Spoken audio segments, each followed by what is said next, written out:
Bienvenidos a Legalizate, el podcast oficial de Legal Mind. En el episodio de hoy, derechos y obligaciones laborales con la doctora Hilda Machado. Si estás pensando en emprender y abrir una empresa, seguramente tengas que contratar personal.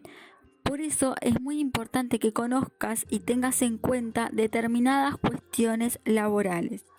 En este episodio vamos a analizar los puntos y los temas más importantes en materia laboral a la hora de emprender y crear una empresa, independientemente de la forma jurídica que se adopte para ello. Como primera aclaración, lo que vamos a decir que todos estos temas que vamos a estar analizando son cuestiones que están establecidas legalmente.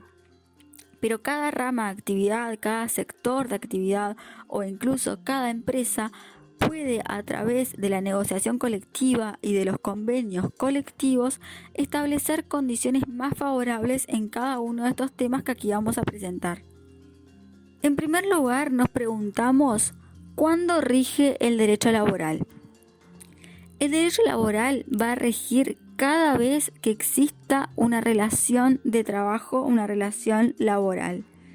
La relación laboral implica una prestación de servicios por parte de una persona hacia otra persona, que es el empleador, que va a estar retribuida económicamente, o sea que va a recibir un salario por esa prestación de servicios por parte del empleador y que va a estar bajo su subordinación o su dependencia. La relación de trabajo, según el tiempo de contratación, puede ser de dos tipos. Puede ser de duración indefinida en el caso de que no se establezca la duración en forma expresa, o puede ser de duración temporal, por ejemplo en el caso de tareas afrales, suplencias o de trabajos específicos. En todos estos casos se requiere que en el contrato se establezca por escrito y de forma expresa el plazo para el cual se contrata a la persona.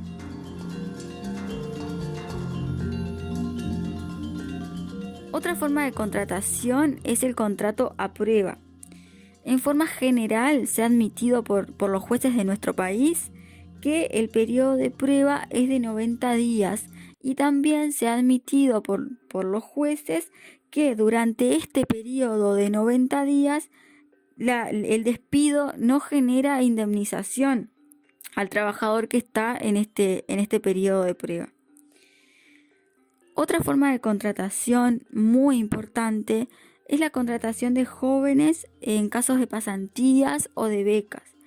Todas estas formas están regidas por una ley especial, que es la Ley de Empleo Juvenil, que lo que hace es establecer ciertos instrumentos que promueven la contratación de estas personas jóvenes para que tengan su primera experiencia laboral.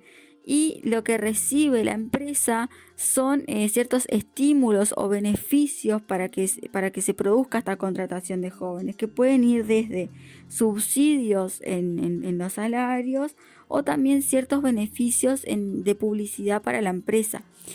Todas estas cuestiones referentes al empleo juvenil van a ser tratadas en un episodio especial por la importancia que tiene justamente este tema. Por otro lado, nos preguntamos, ¿qué es el salario?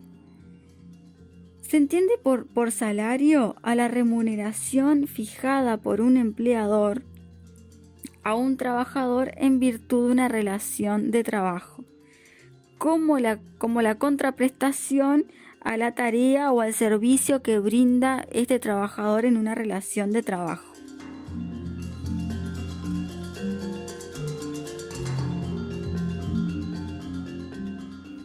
En cuanto a la forma de pago de salario, si bien hay diferentes modalidades de pagar el salario, el pago debe ser una parte sí o sí en dinero. Está prohibido el pago del salario íntegramente en especie, o sea, en forma no monetaria. Por eso podemos encontrar dos formas de pagar el salario. Una primera modalidad es el elemento básico, que es una suma fija de dinero, que sí o sí tiene que estar siempre. Y después podemos encontrar los elementos marginales o las prestaciones en especie, que pueden estar o no pueden estar y que se agregan al dinero.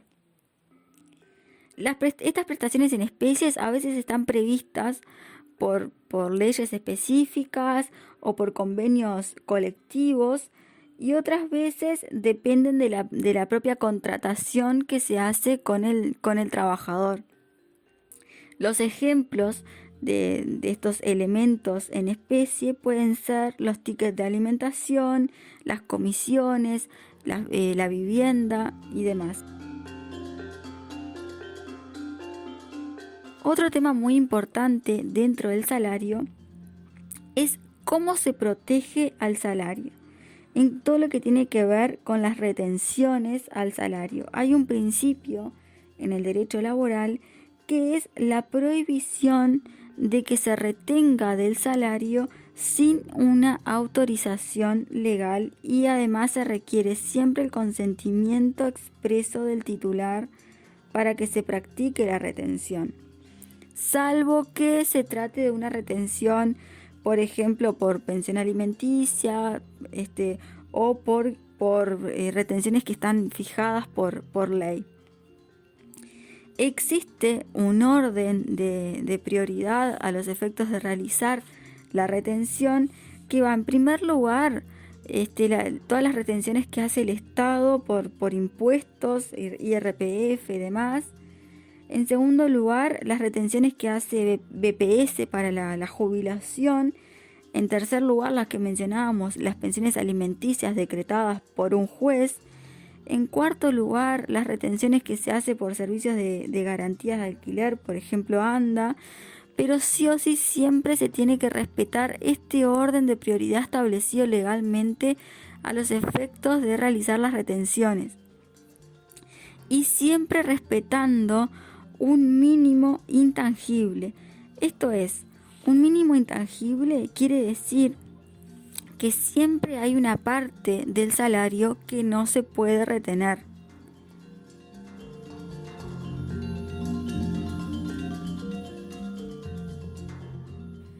Ninguna persona puede percibir por concepto de salario una cantidad de dinero inferior al 35% del monto nominal. Esto es, deducidos los impuestos, los anticipos, las contribuciones a la seguridad social. Esto es lo que implica el principio de intangibilidad del salario. Es decir, más allá de las retenciones que se le hagan, nunca se le puede retener el 100% del salario. A modo de resumen de esta parte, es importante puntualizar dos cosas. En primer lugar, lo que ya dijimos, que el pago en especie solo está permitido cuando es parcial, o sea, cuando una parte del salario se paga, por ejemplo, a través de tickets de alimentación, pero no se puede, está prohibido, pagar el 100% a través de estos tickets, por ejemplo. Otra cosa importante es que al momento de efectuarse el pago se le debe dar un recibo al trabajador en donde se le detallan los rubros que se le abonan y el monto de cada uno de esos rubros. En el caso del trabajador que se le paga de forma mensual, se le debe pagar dentro de los primeros 5 días hábiles del mes y nunca después de los 10 primeros días corridos del mes siguiente. Al trabajador que se le paga por quincena, se le debe pagar dentro de los primeros 5 días hábiles, y al trabajador que se le paga por semana, se le debe pagar al finalizar la semana respectiva.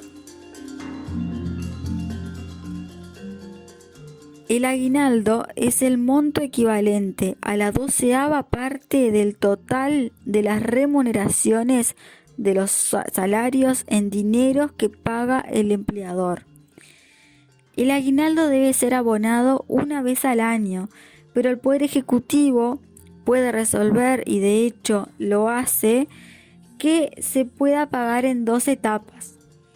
La primera parte del aguinaldo dentro del mes de junio, para lo cual se tiene en cuenta lo abonado entre el 1 de diciembre y el 31 de mayo anterior, y el complemento, o sea, la segunda parte del aguinaldo, antes del 20 de diciembre y se tiene en cuenta en este caso lo abonado entre el 1 de junio y el 30 de noviembre anterior. En lo que respecta a la jornada de trabajo, ¿cuánto dura la jornada de trabajo en nuestro país?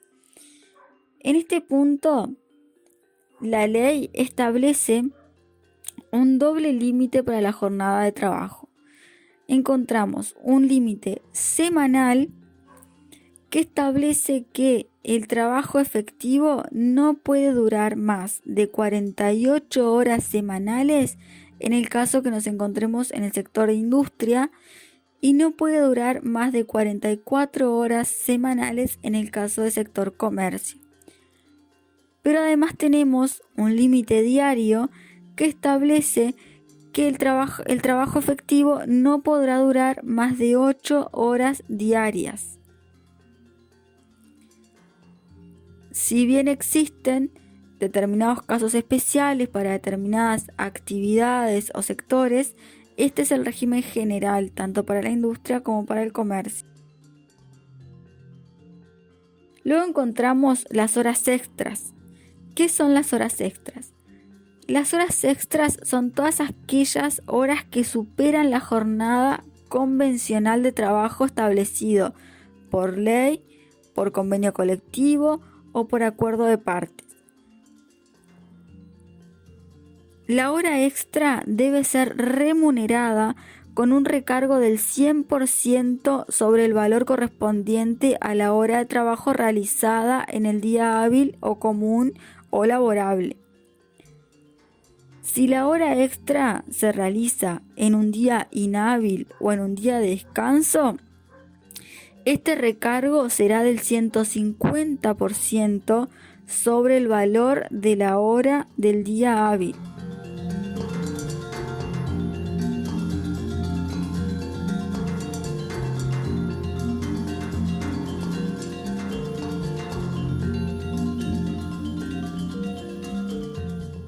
Otro punto muy importante dentro de la jornada de trabajo son los descansos.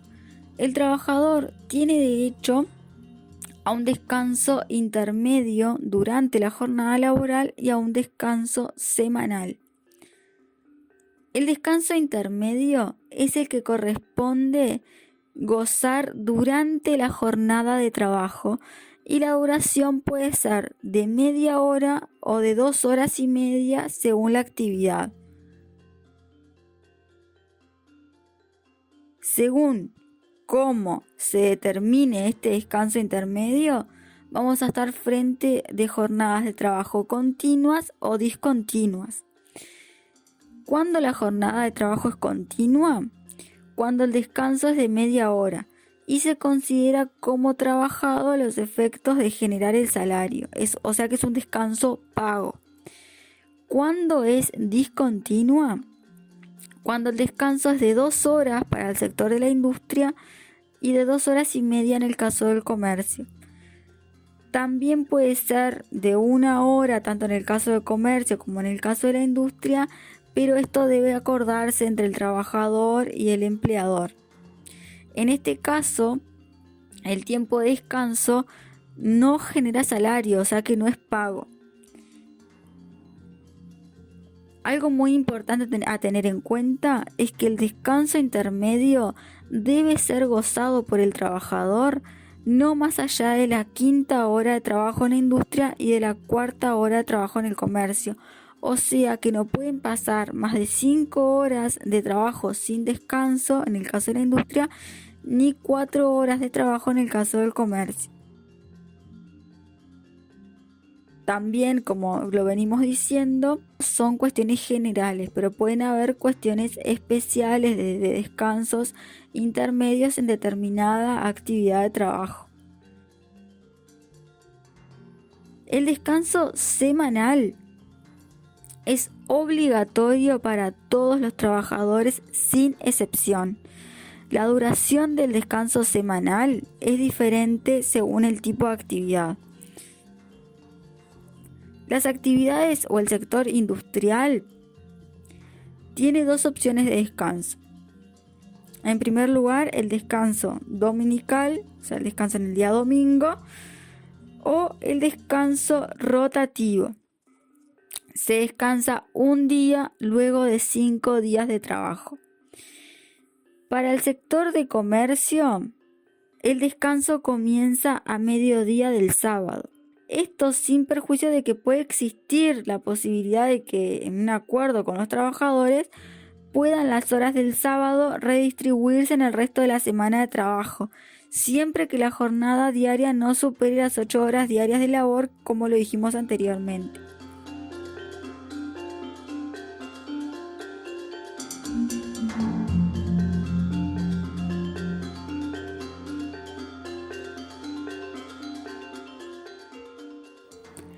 Para finalizar, otro tema muy importante son los despidos. El empleador tiene la facultad de despedir a sus trabajadores, pero en caso de despedir a los trabajadores, está obligado a pagar una indemnización. ¿Cuáles son los tipos de despidos que existen en nuestro país? Encontramos que los despidos pueden ser directos, cuando el empleador de forma expresa manifiesta su voluntad de despedir a una persona, o pueden ser indirectos, cuando el empleador incumple el contrato de trabajo o alguna condición esencial del contrato de trabajo que hace que el trabajador se considere despedido y por lo tanto deja de prestar sus servicios. En ambos casos, el empleador tiene que pagar la indemnización por despido.